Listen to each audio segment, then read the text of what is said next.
शहीद भगत सिंह के शौर्य की कहानी।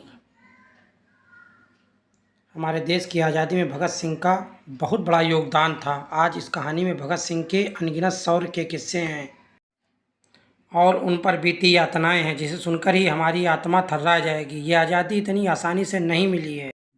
भगत सिंह का जन्म 27 सितंबर 1907 ईस्वी को एक सिख परिवार में हुआ था। उनके पिता का नाम सरदार किशन सिंह और माता का नाम विद्यावती कौर था।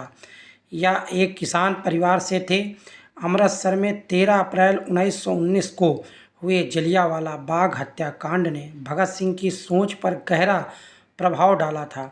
लाहौर के नेशनल कॉलेज की पढ़ाई छोड़कर भगत सिंह ने भारत की आज़ादी के लिए नौजवान भारत सभा की स्थापना की थी।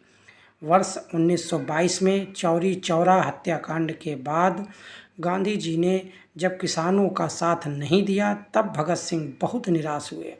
उसके बाद उनका अहिंसा से विश्वास कमज़ोर हो गया और वह इस निष्कर्ष पर पहुँचे कि सशस्त्र क्रांति ही स्वतंत्रता दिलाने का एकमात्र रास्ता है। उसके बाद वह चंद्रशेखर आज़ाद के नेतृत्व में गठित हुई गदर दल के हिस्सा बन गए। काकोरी कांड में राम प्रसाद बिस्मिल सहित 4 क्रांतिकारियों को फांसी व 16 अन्य को कारावास की सजाओं से भगत सिंह इतने अधिक उद्विग्न हुए कि चंद्रशेखर आज़ाद के साथ उनकी पार्टी हिंदुस्तान रिपब्लिकन एसोसिएशन से जुड़ गए और उसे एक नया नाम दिया, हिंदुस्तान सोशलिस्ट रिपब्लिकन एसोसिएशन। इस गठन का उद्देश्य सेवा, त्याग और पीड़ा झेल सकने वाले नवयुवक तैयार करना था। उस समय भगत सिंह करीब 12 वर्ष के थे जब जलियांवाला बाग हत्याकांड हुआ था। इसकी सूचना मिलते ही भगत सिंह अपने स्कूल से 12 मील पैदल चलकर जलियांवाला बाग पहुंच गए। इस उम्र में भगत सिंह अपने चाचाओं की क्रांतिकारी किताबें पढ़कर सोचते थे कि इनका रास्ता सही है कि नहीं। गांधी जी का असहयोग आंदोलन छिड़ने के बाद वे गांधी जी के अहिंसात्मक तरीकों और क्रांतिकारियों के हिंसक देने के कारण उनमें थोड़ा रोष उत्पन्न हुआ, पर पूरे राष्ट्र की तरह वो भी महात्मा गांधी का सम्मान करते थे। पर उन्होंने गांधी जी के अहिंसात्मक आंदोलन की जगह देश की स्वतंत्रता के लिए हिंसात्मक क्रांति का मार्ग अपनाना अनुचित नहीं समझा। उन्होंने जुलूसों में भाग लेना प्रारंभ किया तथा कई क्रांतिकारी दलों के साथ सदस्य बने रहे। उनके दल के प्रमुख क्रांतिकारियों में चंद्रशेखर आज़ाद, सुखदेव, राजगुरु इत्यादि थे। काकोरी कांड में 4 क्रांतिकारियों को फांसी व 16 अन्य को कारावास की सजाओं से भगत सिंह इतने अधिक उद्विग्न हुए कि उन्होंने 1928 में अपनी पार्टी नौजवान भारत सभा को हिंदुस्तान रिपब्लिकन एसोसिएशन में विलय कर दिया और उसे एक नया नाम दे दिया, हिंदुस्तान सोशलिस्ट रिपब्लिकन एसोसिएशन। 1928 में साइमन कमीशन के बहिष्कार के लिए भयानक प्रदर्शन हुए। इन प्रदर्शनों में भाग लेने वालों में अंग्रेज शासन ने लाठीचार्ज भी किया। इस लाठीचार्ज में आहत होकर लाला लाजपत राय की मृत्यु हो गई। अब इनसे रहा न गया। एक गुप्त योजना के तहत इन्होंने पुलिस सुपरिटेंडेंट स्कॉट को मारने की योजना सोची। योजना के अनुसार भगत सिंह और राजगुरु लाहौर कोतवाली के सामने व्यस्त मुद्रा में टहलने लगे। उधर जयगोपाल अपनी साइकिल को लेकर ऐसे बैठे गए जैसे कि वो खराब हो गई हो। गोपाल के इशारे पर दोनों सचेत हो गए। उधर चंद्रशेखर आज़ाद पास के डीएवी का स्कूल की चार दीवारी के पास छिपकर घटना को अंजाम देने में रक्षक का काम कर रहे थे। 4 बजे एसपी सांडस के आते ही राजगुरु ने एक गोली सीधी उसके सर पे मारी, जिससे वह पहले ही मर जाता। लेकिन तुरंत बाद भगत सिंह ने भी 3-4 गोली दागकर उसके मरने का पूरा इंतजाम कर दिया।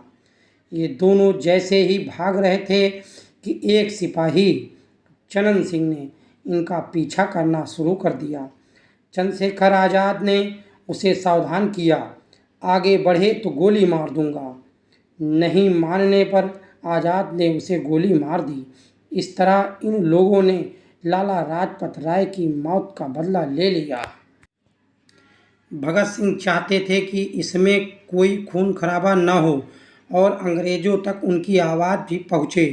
हालांकि प्रारंभ में उनके दल के सब लोग ऐसा नहीं सोचते थे, पर अंत में सर्वसम्मति से भगत सिंह तथा बटुकेश्वर दत्त का नाम चुना गया। निर्धारित कार्यक्रम के अनुसार 8 अप्रैल 1929 को केंद्रीय असेंबली में इन दोनों ने एक ऐसे स्थान पर बम फेंका जहां कोई मौजूद न था, अन्यथा उसे चोट लग सकती थी। पूरा हाल धुएं से भर गया। भगत सिंह चाहते तो भाग भी सकते थे, पर उन्होंने पहले ही सोच रखा था कि उन्हें दंड स्वीकार है, चाहे वह फांसी ही क्यों न हो। अतः उन्होंने भागने से मना कर दिया। उस समय वे दोनों खाकी कमीज तथा निकर पहने हुए थे।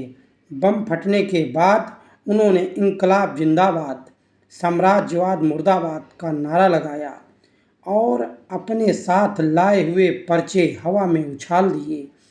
इसके कुछ ही देर बाद पुलिस आ गई और दोनों को गिरफ्तार कर लिया गया।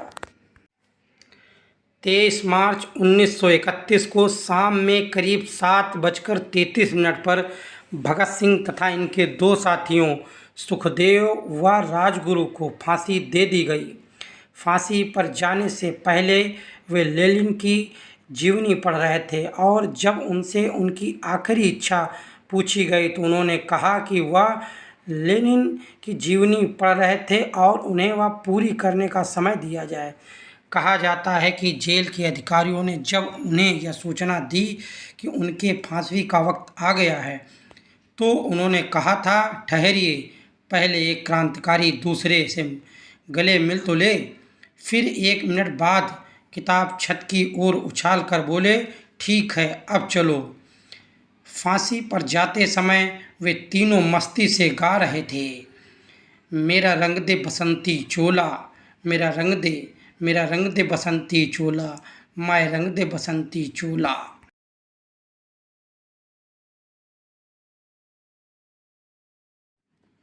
फांसी के बाद कहीं कोई आंदोलन ना भड़क जाए, इसके डर से अंग्रेजों ने पहले इनके मृत शरीर के टुकड़े किए, फिर इसे बोरियों में भरकर फिरोजपुर की ओर ले गए, जहां घी के बदले मिट्टी का तेल डालकर ही इनको जलाया जाने लगा। गांव के लोगों ने आग जलती देखी तो करीब आए। इससे डरकर अंग्रेजों ने इनकी लाश के अध जले टुकड़ों को सतलुज नदी में फेंका और भाग गए। जब गांव वाले पास आए तब उन्होंने इनके मृत शरीर के टुकड़ों को एकत्रित कर विधिवत दाह संस्कार किया और भगत सिंह हमेशा के लिए अमर हो गए। बोलो भारत माता की जय।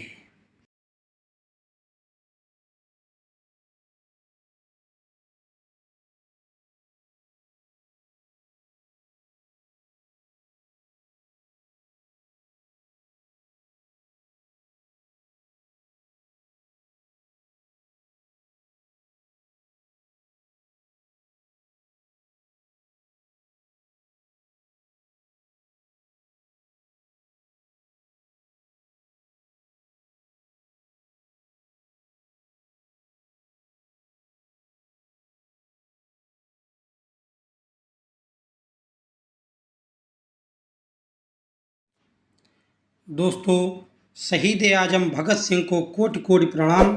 अगर आप लोगों को ये कहानी पसंद आई हो तो इस चैनल को सब्सक्राइब करें